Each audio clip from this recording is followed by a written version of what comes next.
სახელითა მამისათა და დედასათა დასრულებასაც მოგესალმებით. ძველი სტილით 12 დეკემბერს, ხოლო ახალი სტილით 25 დეკემბერს მართლმადიდებელი ეკლესია აღნიშნავს წმინდა მდევნთორის სპირიდონ ტრიუმფანტელის სენებას. ამ დღეს კათოლიკური სამყარო და მართლმადიდებელი ეკლესიის ადგილობრივი ეკლესიების ნაწილი აღნიშნავენ შობის დღესასწაულს. ისევ ისმის კითხვები, რატომ აღნიშნავ ჩვენ ქართველები შობას 7 იანვარს და რატომ არ აღნიშნავ მათთან ერთად 25 დეკემბერს, რატომ ვართ მოწყვეტილი ევროპას, რატომ ხდება რომ ისინი აღნიშნავენ 25 დეკემბერს, ქრისტე ხომ 25 დეკემბერს დაიბადა. ნამდვილად ქრისტე დაიბადა 25 დეკემბერს. მე-16 საუკუნემდე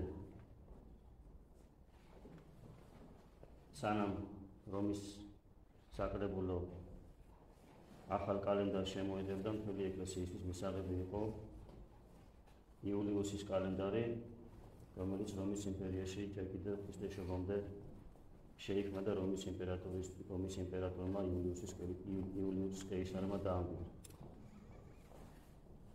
და ამ კალენდრით ხელმძღვანელობდა ყველა ადგილობრივი ეკლესია, ყველა დღესასწაულს ამ კალენდრით აღნიშნავდა, იქნებოდა ეს მოძრავი თუ უძრავი დღესასწაული. რას ნიშნავს მოძრავი? რატომ უწოდეთ მოძრავ დღესასწაულებს და რას ნიშნავს უძრავი დღესასწაული? პირველ საუკუნეში აღდგომის დღესასწაულს ყველა ადგილობრივი მართლმადიდებელი ეკლესია, განსაკუთრებით კი დასავლეთის ეკლესია და მცირე აზიის ეკლესია განსხვავებულად გამოიყიდა აღდგომის დღესასწაულს და სხვადასხვა დღეს აღნიშნავდა. დასავლეთის ეკლესია იყო მომხრე იმ აზრის, რომ აღდგომის დღესასწაული არ უნდა დამთხოვოდა პასექის, იუდეურ პასექს და აუცილებლად უნდა აღნიშნულიყო კვირა დღეს. ხოლო მცირე აზიის ეკლესია მიიჩნევდა, რომ მცირე აზიის ეკლესიები მიიჩნევდნენ, რომ აუცილებლად იმ დღეს უნდა აღნიშნულიყო აღდგომის დღესასწაული, როდესაც მოხდა აღდგომა. იმდენად დაიძაბა ურთიერთობები ეკლესიებს შორის, რომ საქმე იქამდე მივიდა ევქარისტიული კავშირი გაწყვეტეს ერთმანეთს შორის. ქართველმა ეკლესიებმა, რა თქმა უნდა, არა ყველა.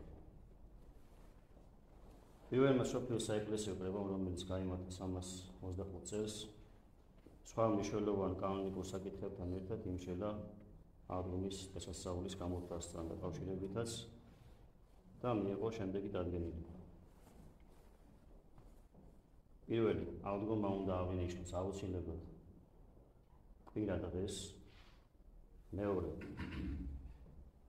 აღდგომა უნდა აღინიშნოს გაზაფხულის ბუნიობის, ანუ დღეღამსოვრობის ბუნიობა ნიშნავს, როდესაც დღე და ღამე თანაგვარია გაზაფხულის ბუნიობის სამშვენთვარობის პირველ კვირა დღეს. და მესამე, არ უნდა დაემთხვეს იუდეურ პასექს. და თუ იუდეურ პასექს დაემთხვეოდა აღდგომის დღესასწაული, უნდა გადატანილი ყოფილიყო შემდეგ კვირა დღეს. ამის შემდეგ ეკლესიებისთვის, ყველა ადგილობრივი ეკლესიისთვის ერთნაირი გახდა აღდგომის დღესასწაულის გამოთვლა, ყველა ერთ დღეს აღნიშნავდა აღდგომის დღესასწაულს და რა თქმა უნდა აღდგომის დღესასწაული გამოიხდებოდა იულიუსის კალენდარში. ამიტომაც ეწოდება აღდგომის დღესასწაული, ამიტომ მოძრაობს აღდგომის დღესასწაული და აღინიშნება ერთ დღეს, ერთ რომელიმე კონკრეტულ თარიღში და მასთან ერთად ის დღესასწაულები, რომლებიც აღდგომასთან არის დაკავშირებული. მაგალითად, აღდგომიდან ვიცით, რომ მე-40 დღეს ქრისტე ამაღლდა, აღდგომიდან 51 დღეს ქრისტე სულთმოფენობის დღეა, აღდგომიდან ერთი კვირით ადრე ბრძოლის დღესასწაულს აღნიშნავთ და ასე შემდეგ და ასე შემდეგ. ეს დღესასწაულები მოძრაობენ აღდგომის დღესთან ერთად. ხოლო უძრავია ყველა ის დღესასწაული, რომელიც ვიცით კონკრეტული თარიღი, მაგალითად, იგივე ქრისტეს შობა, იგივე წმინდა გიორგის წამება, ღვთისმშობლის მიძინება და ასე შემდეგ. 1054 წელს რომის ეკლესია მოწდა დედა ეკლესიის ფესვებს, დაკარგა მაცხონებელი მადლი და დაიწყეს სიახლეების შემოტანა. როგორც დოგმატური, ისე კანონიკური სიახლეების და ერთ-ერთი ასეთი სიახლე იყო ახალი კალენდარი, რომელიც პაპმა გრიგოლ მე-13-მ შემოიღო 1592 წელს. და მისი სახელიდან გამომდინარე ამ კალენდარს გრიგორიანული კალენდარი ეწოდება. ამ კალენდრით ირღვევა ის კანონიკური ნორმები, რომლებიც პირველ მსოფლიო საეკლესიო კრებამ მიიღო აღდგომის დღესასწაულთან დაკავშირებით. რაც ჩამოვთვალოთ, ანუ რომ პირადღეს აუცილებლად უნდა იყოს სასწაულებოდეს აღდგომის დღესასწაული, არ უნდა დაემთხეს იუდაურ პასექს, თუ დაემთხვა აუცილებლად უნდა გადატანილი იყოს შემდეგ პირადღეს. ირღვევა ის ნორმა პირველ რიგში, რომ როდესაც გრიგორიანული კალენდრით გამოიხება აღდგომის დღესასწაული, ხშირად ყოფილა შემთხვევები, რომ იუდაურ პასექთან ერთად აღუნიშნიათ აღდგომის დღესასწაული. ან მანამდე ყოფილა, ან იუდაურ პასექთან ერთად. რაც რა თქმა უნდა დარღვევა პირველი მსოფლიო საეკლესიო კრების განჩინების და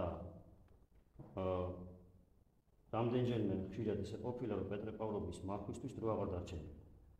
ჩვენ ვიცით, რომ პეტრე პავლოვის მარხვა იწყება სულთმოფენობიდან 10 დღეში და ისე გამოთქმულა აღდგომის დღესასწაული, ისე დამთხოვა, რომ პეტრე პავლოვის მარხვისთვის საერთოდ დროც აღარ დარჩენილა. კიდევ ერთი მიზეზი და იმისა, რომ წარია გრიგორიანული კალენდარი. რომის პაპის ძალაუფლების შტასთან ერთად ეს კალენდარი მთელ ევროპაში გავრცელდა და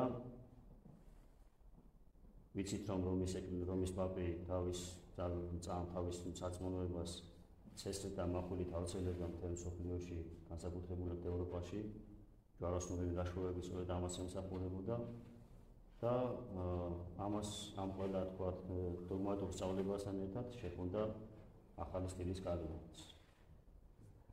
ნელ-ნელა ვრცელდებოდა მთელ ევროპაში და რუსეთის იმპერიაში ეს კალენდარი შემოიღეს რევოლუციის შემდეგ 1918 წელს, როდესაც მეფე დაამხო ათეისტურმა რეჟიმმა, კომუნისტებმა და კომუნისტებმა ადამიანებმა, რომლებისთვისაც საერთოდ არაფერს არ წარმოადგენდა ეკლესია, არც აღდგომა, არც შობა, არც კალენდარი, მათთვის არანაირი მნიშვნელობა არ ჰქონდა.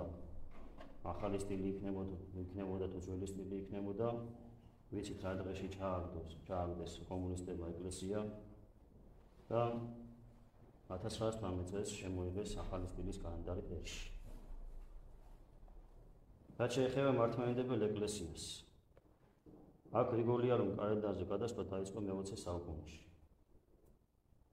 კონსტანტინოპოლის პატრიარქმა მელეტიმ დაიწყო ბრძოლა ეკლესიაში ახალი კალენდრის დასამკვიდრებლად. ეს პიროვნება გამოირჩეოდა სხვა სიახლეების შემოტანითაც ეკლესიაში. პატრიარქი მელეტი დაუფარავად ამბობდა, რომ ახალი სტილის კალენდარი, ანუ გრიგორიანული კალენდარი ხელს შეუწყობდა, ციტატას მოვიყვან, ყოველთა ქრისტიანთა ერთობას, რომლის მეშვეობითაც ყველას უფლის სახელით მოწოდებულს ერთსა და იმავე დღეს შეეძლოს მისი შობის და აღდგომის დღის დღესასწაული. ყოველთა ქრისტიანს, ანუ მართლმადიდებლებზე არის საუბარი. აქ საუბარია ფსევდოქრისტიანულ რელიგიებზე, კათოლიკებზე, მათ შორის პროტესტანტებზე და ასე შემდეგ. ანუ მიზანი უკვე ცნობილია. მელეტის თაოსნობით 1923 წელს ჩატარდა ეგრეთ წოდებული ყოველთა მართლმადიდებელთა კონგრესი და ამ კონგრესზე მხოლოდ რამოდენიმე ეპისკოპოსი ესწრებოდა და ყოველთა მართლმადიდებელთა როლს ეწევს კრებას, აუცილებლად ყველა ადრეული ეკლესიის წარმომადგენელი უნდა იყოს. და რა თქმა უნდა, ამ კონგრესზე ყველა მართლმადიდებელი ეკლესიის წარმომადგენელი არ ესწრებოდა. რომელზედაც შემოიღეს შესწორებული იულიუსის კალენდარი. შესწორებული რას ნიშნავს? ანუ აღდგომის დღესასწაულის გამოთვლა დატოვეს ისე, როგორც პირველ მსოფლიო საეკლესიო კრების განჩინება, ხოლო უძრავი დღესასწაულები გადაიტანეს ახალ სტილს, ანუ გრიგორიანულ კალენდარს. და ასევე ამ კონგრესზე განიხილეს რიგი საკითხები, მათ შორის ეს არის, რომ ლევს განმოსილებს კონოდათ სიარულის უფლება, მთმაწვერი გაეკრიჭათ, მეორე დაქორწინებულიყვნენ ლები,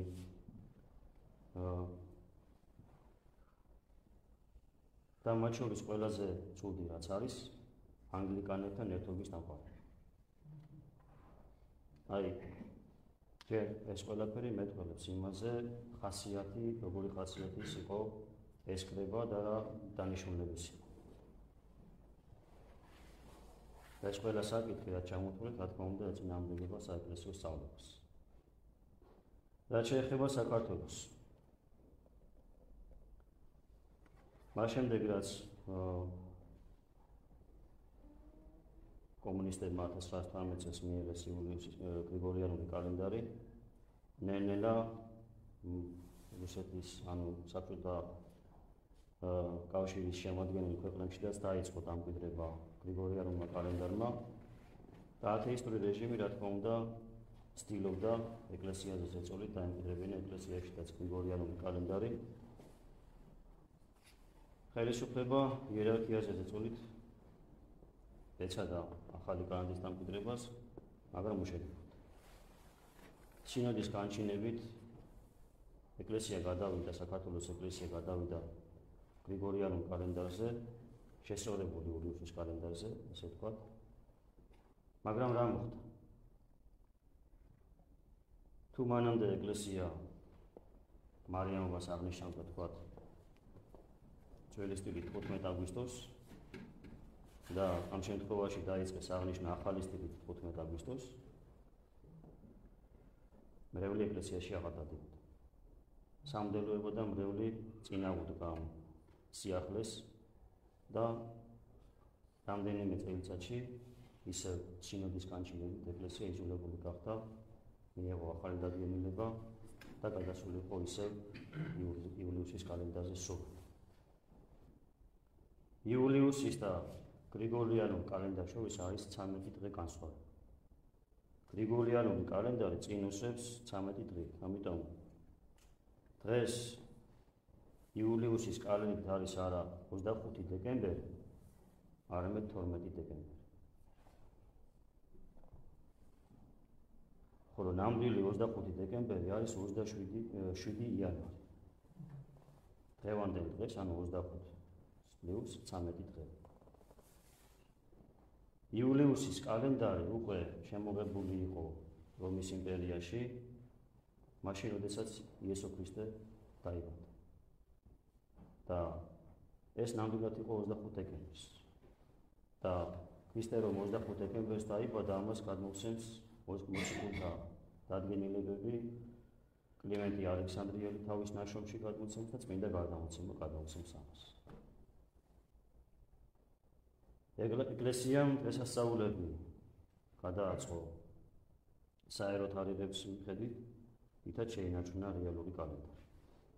ანუ დღეს თუ 25 დეკემბერია, კიდევ ერთხელ ვიმეორებ. რეალურად დღეს 25 დეკემბერი კი არ არის, ანუ არის 12 დეკემბერი. მიზანი რა არის მართლმადიდებელ ეკლესიაში ახალი კალენდრის დამკვიდრების? არის ის, რაც მელეტი პატრიარქი აკეთებდა და არ მალავდა. ერთად ელოცათ ყველას, მართლმადიდებლებსაც და ფსევდოქრისტიანულ რელიგიებსაც. მე-20 საუკუნეში დაიწყო მელეტი პატრიარქმა ახალი სტილის დამკვიდრება ეკლესიაში. მოდი დავუშვათ შეკითხვა. 19 საუკუნის განმავლობაში ხდებოდა მართლმადიდებელი ეკლესია, როდესაც იულიუსის კალენდრით აღნიშნავდა როგორც აღდგომის და ისე სხვა უძრავ დღესასწაულებს. რა თქმა უნდა, ასწრებოდა ეკლესია უსტუმრობა. იულიუსის კალენდრის სისწორეს ისიც მოწმობს, რომ ამ კალენდრით გამოთვლილი აღდგომის დღეს გადმოდის, აღდგომის წინა დღეს გადმოდის ცეცხლი იერუსალიმში. ხოლო როდესაც გრიგორიანული კალენდრით გამოთვლიან აღდგომას, მაშინ წესრიგი არ გადმოდის. მაგრამ ამის ისწორებს რომ ეჭქვეს და აყენენ, აკეთებენ იმას, რომ უკვე უნდათ